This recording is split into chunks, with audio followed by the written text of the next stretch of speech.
तो जैसे साल में 4 दिवस कोई मुहूर्त नहीं देखा जाता, बड़े महत्वपूर्ण माने जाते हैं, ऐसे ही साल में 4 महीने चतुर्मास भक्ति के लिए बहुत श्रेष्ठ माना गया है।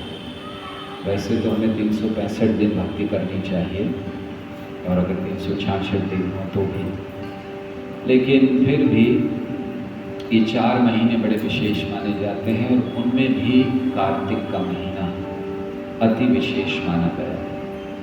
भगवद गीता में भगवान कहते हैं, मासाना मार्गशीर्षोऽहम्, कि जितने भी महीने हैं उनमें जो मार्गशीर्ष महीना है, जो इस महीने के बाद आता है, तो वो बहुत श्रेष्ठ है। यह भगवान उसको वर्णन करते हैं। कार्तिक महीने का वर्णन भगवद गीता में नहीं किया भगवान। ये नहीं कहा कि मासाना कार्तिकोऽहम्, लेकिन कार्तिक महीने का वर्णन क्यों नहीं किया? क्योंकि मार्गशीर्ष महीना कृष्ण का महीना है, और कार्तिक श्रीमती राधा रानी का महीना है, तो इसलिए कृष्ण को अधिक प्रिय है कार्तिक का महीना।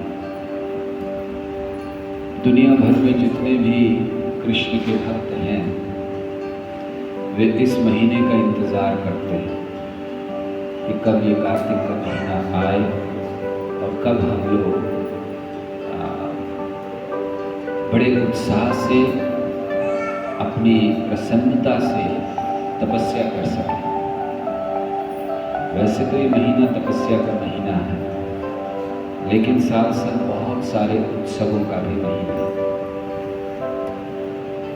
तो शरद पूर्णिमा के दिवस से प्रारंभ होकर इस पूरे महीने के अंत तक बहुत सारे उत्सव इसमें आते हैं।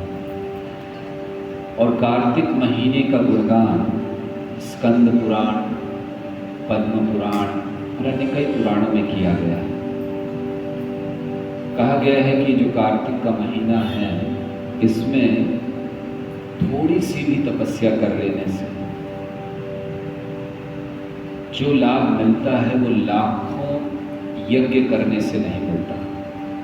कभी कभी हम लोग ये सब सुनते हैं तो लगता है बहुत ज़्यादा बोल दी, यज्ञ करने में कितना मेहनत लगती है, इतना सब करना और लाखों यज्ञ करना, और उसका जो फल है वो केवल कार्तिक में मिल जाता है, ऐसा कैसे हो सकता है? तो पहली चीज शास्त्रों में कहा है, इसलिए सही है। और दूसरी चीज, ये महीना कृपा का महीना है। जैसे हम एक और बार उदाहरण दे रहे थे कि जब किसी बाजार में सेल लगती है, तो हालांकि उस वस्तु का जो मूल्य होता है बहुत ज़्यादा होता है, लेकिन सेल लगाते हैं उसमें बहुत कम में दे देते, बहुत थोड़ा सा दीजिए और वो वस्तु ले जाइए। तो ऐसे ही कार्तिक है, बहुत थोड़ा सा कीजिए और कृष्ण की भक्ति ले जाइए। इसीलिए भक्त इंतजार करते हैं कि ये महीना आए, हम थोड़ा सा भी इसमें तपस्या करें। जब इसका गुणगान किया जाता है पुराणों में, तो विशेष करके दीपदान का महत्व दिया गया है। दीपदान के लिए इतना वर्णन है कि एक स्थान पर, एक पुराण में ये भी वर्णन है कि अगर कोई कार्तिक के महीने में भगवान को दीप अर्पण करता है, तो भगवान उसके इतने कृतज्ञ हो जाते हैं कि वो सोचते मेरे पास इसको देने के लिए कुछ नहीं है, और इसीलिए अपने आप को दे देते हैं, जो कुछ है ही नहीं मेरे पास। जैसे बलि महाराज, जब भगवान ने कहा कि तुमने अपना वचन पूरा नहीं किया, तो बलि महाराज ने कहा इस समय मेरे पास देने के लिए कुछ नहीं है, लेकिन मैं अपने आप को दे सकता हूँ। तो ऐसे ही भगवान सोचते हैं कि इसने दीप अर्पण कर दिया तो मेरे पास कुछ नहीं है, इतना क्या दूँ इसको, इसीलिए मैं अपने आप को दे देता हूँ। ये महत्व है केवल दीप अर्पण करने का कार्तिक के महीने में। और भी बहुत सारे महत्व दिए गए हैं।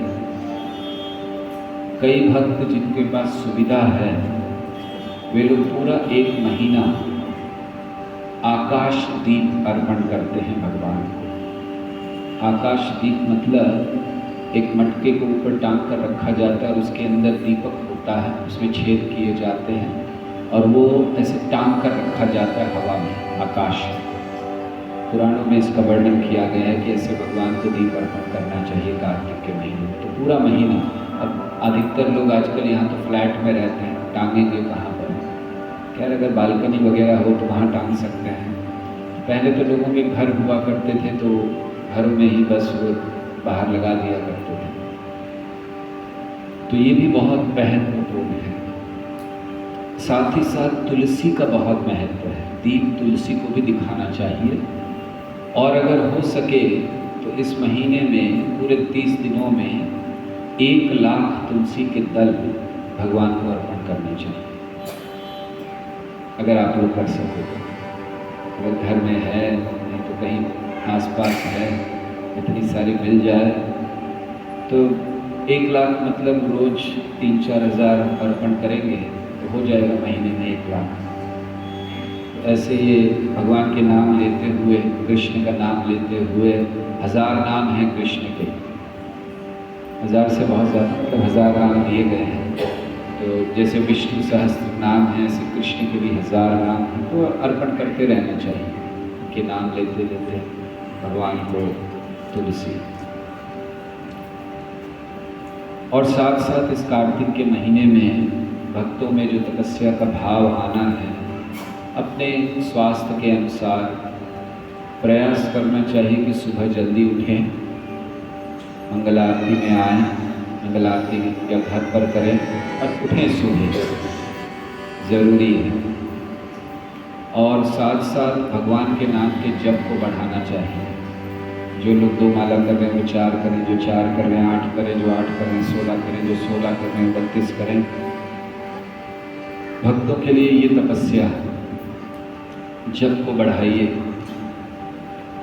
साथ साथ भगवद गीता भागवत को पढ़ना चाहिए, इसको बढ़ा देना चाहिए इन चीज़ों को। और आज से अपनी एक प्रिय वस्तु खाने में, जो भी प्रिय वस्तु हो उसको 1 महीने के लिए छोड़ देना चाहिए।